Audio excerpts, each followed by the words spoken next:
Welcome back to the channel, and my first time ever in the state of Iowa, and certainly our first coverage of the Iowa Speedway. It is so great to be back to an oval track that was built post-2001. Its first IndyCar race was here in 2007, had one all the way up until 2020. Then we skipped a year in 2021, and Hy-Vee has brought this back and brought this back in a big way. It's actually insane.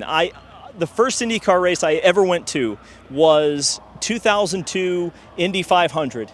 And that was right at the tail end of major B2C, aka business to consumer sponsorships in IndyCar. In other words, sponsorships that cater exclusively, or not exclusively, but more so to selling product through IndyCar on store shelves. And when I came in to the track today, I was just amazed. I'd heard everybody talking about it, but you saw the suites, the pictures of the suites in both Turn 4 and Turn 1 at this facility, but it's more than that. There is virtually every major brand that you could find at a grocery store is represented here in some way.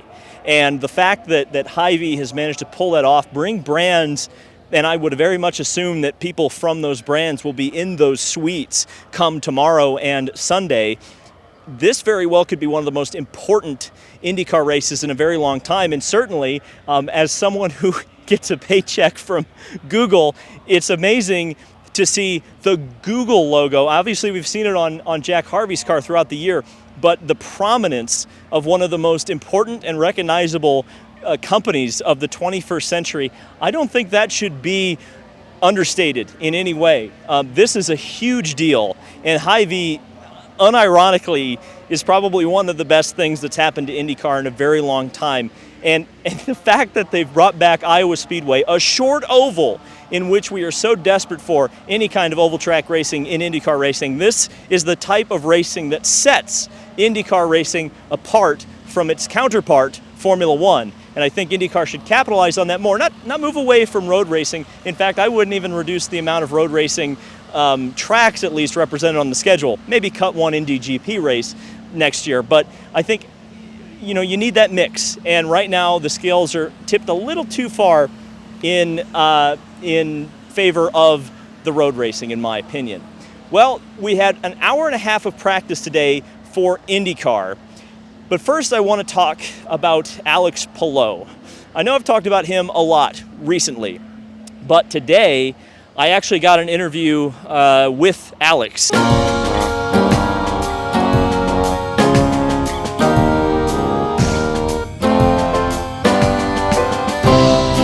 Let's ask the tough question first.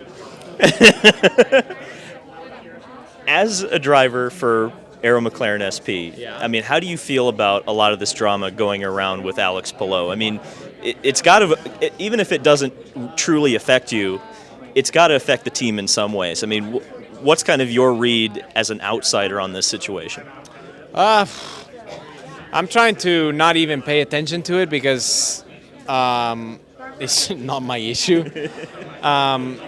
But I mean, I got a feel for him, and I think every single party in the craziness, they gotta feel it, right, in some way, either a distraction or. But I don't know. I feel like there was just a very miscommunication of everyone involved. Apparently, apparently that's what it seems like. But I have decided not to ask, and they can work out their problem because it seems like a giant spider web that I am glad I'm not part of. Did you know it was coming? Was that something that you were kind of aware of? Because Felix mentioned at Toronto that he kind of had known for a little while. Did you know this was kind of coming down the pipeline? I had heard about it, but like we had heard about it, but we didn't, not from the team. Like we heard about it from just rumors. So we're like, rumors sometimes are just rumors. Sure. But I mean, I'd be lying if I said I wasn't surprised of how it all happened. For sure, I was like, wow, I wasn't expecting that. But yeah, no one, I don't think anybody. Yeah. So yeah, I mean, we've been kind of hearing about it months ago. So like, I can't really tell you when it happened because I have no idea, and I don't really care to know. Sure. But yeah, it definitely was a surprise. We were both like, oh wow, this point, like, I mean, because we're right in the busiest part of the season, right? And for sure it made things interesting. Yeah, you were pretty vocal at the end of the race that you want to stay here. How likely do you think it is that you will be here? Certainly there's some drama. Maybe a guy behind you may determine whether or not you're in that seat. I mean, what are your feelings? What are your thoughts on where you may or may not end up next year? I don't know. I mean, it's honestly, I don't think you can put a percentage chance on it. Yeah, I don't know. It's not up to me. I think it's kind of exhausted at this point, like the whole topic. Like, there's nothing really changed since Toronto. And even before Toronto, I don't think really, we're kind of in the same place. So, as I said, I'm just trying to do good results.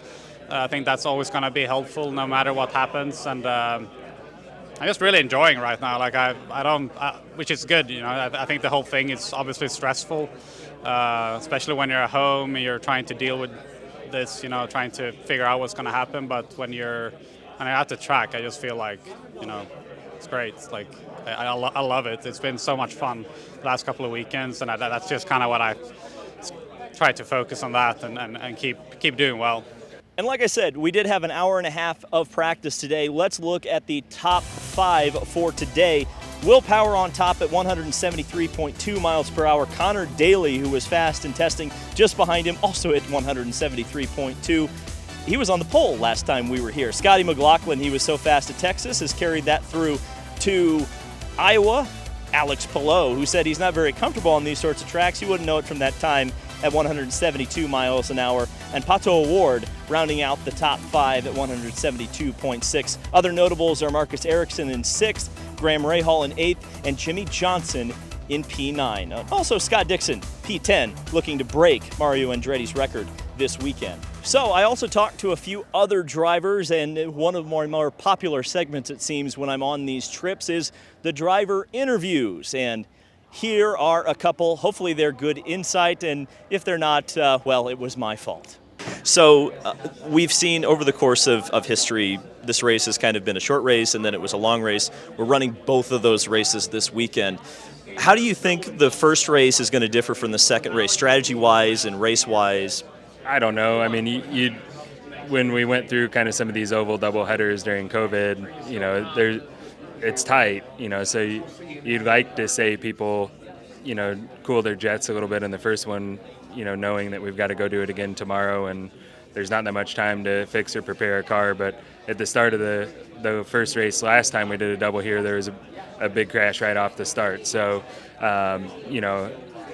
either way, I would expect the second race to maybe have more attrition just because we're going home afterwards. It's going to be a very physical weekend. It's hot, so, I don't see anyone being fully recovered for race 2. We're all going to be somewhat depleted still from Saturday. So, I would think that race 1 will be a little smoother than race 2, but, I gave up trying to predict kind of what's going to happen at any race we go to, trying to predict yellows or any of that, just because the field's so talented and it's hard to predict.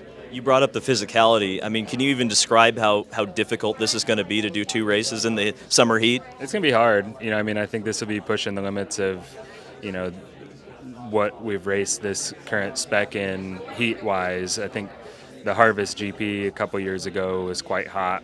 But this is gonna be tough. I was telling Renus, because we're all talking about how tough it's gonna be, and I'm like, just lucky that the track's not as physical as it used to be. Like the grip's gone down. Back in the mid to late 2000s, the track was much grippier, much faster, and it was more physical for a whole stint. Now there's so much tire drag that it's not anywhere near as physical to drive here as it used to be. Doesn't mean that it's not going to be a tough 2 days, but I guess for me, I have some perspective of how much worse it could be if this was some fresh asphalt. Last time we came here, Connor Daly was on your team, but you were competing against him here, and from what I remember, he was pretty fast. He also was pretty fast in the test earlier a couple of weeks ago. How much of a key is it to have Connor here helping you guys on this oval? Yeah, I mean, he definitely brought some knowledge from the success he had here with Carlin a couple years ago, and we had good race cars here the last time we were here. We weren't exceptionally quick in qualifying, so when we came and tested, we kind of came with two different directions. A new ECR direction and then kind of a Connor / ECR direction. So we've got good input, 3 cars to zero in on what we want to do. There were pluses and minuses to both at the test, so that's one of the challenges of this weekend is the race one's an impound race, so pretty big decisions to make going into qualifying. Your team has traditionally been really pretty good here. James Hinchcliffe has a win. I think you led a bunch of laps on strategy one year. I think Oliver got a podium. What's your confidence level going into this weekend? We tested here. I don't think we were as good as we had hoped for. It is different. It is rougher. It is hotter. I think Deg is going to be even more of a factor for the race. But, obviously what you learn in race one, you're going to apply in race two. But the better prepared you are for race one, the better prepared you will be for the whole weekend. And I think it's just going to be all about making Tire Deg your friend. Because everybody's going to feel miserable the last 15, 20 laps of the stint. It's just about making your car the least amount of miserable. So 2 different race lengths, like you say. Really? Yeah, it's 250 and 300, which are so. Yeah, so you learned that today. I did. It's going to be difficult with this heat, as you know. How difficult is that going to be? I mean, it's right in the peak of the day, right? Peak sun, peak temperature, peak track temp. I mean, it's going to be peak everything. So, yeah. I mean, I can probably tell you it's going to be super, super hard, but I think we're not really going to have a good idea of what it's going to be like until we're done with the first race. But it's not going to be easier than what it's been in the past, just because everything is going against it, right? The temperature's going against it, the track surface going against it. So I think it'll be a tough cookie. Your team actually historically has been so strong here. I think they had a double podium one of the races last time. James Hinchcliffe won for the team a couple of years back. What's that confidence level coming in here with Arrow McLaren SP for the first time? Well, we never overconfident going into anything these days. It's so tight. It's so much about getting the car balance right, and I don't think we're very confident right now. Like we know we're gonna have to work on the car a little bit to get it right. Obviously, 2020 is a long time ago now. The track is a bit different. Tires are a bit different. It's probably gonna be a way hotter race.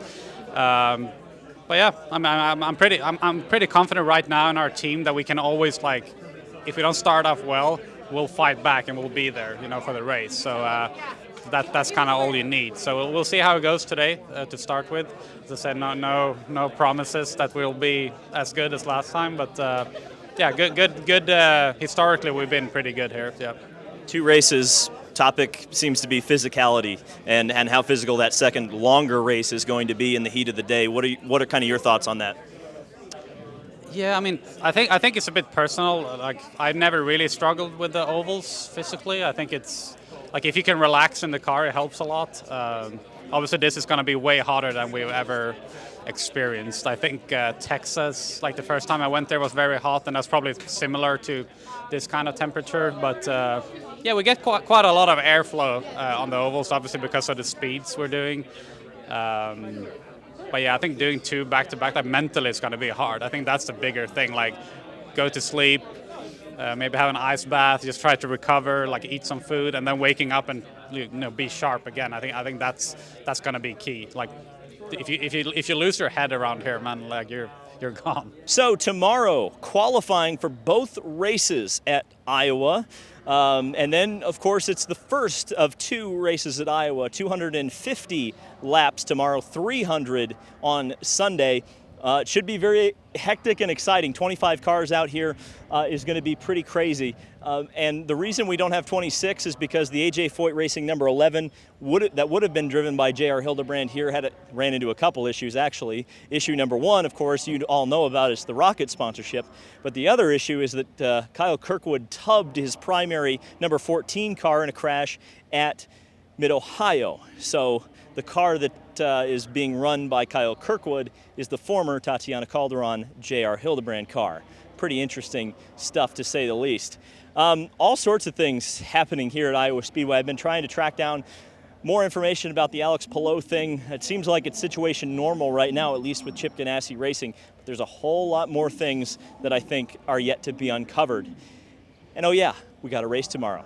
Thank you guys so much for watching. This has been David Land on YouTube. Subscribe for more motorsport content, and I will see you in the next video.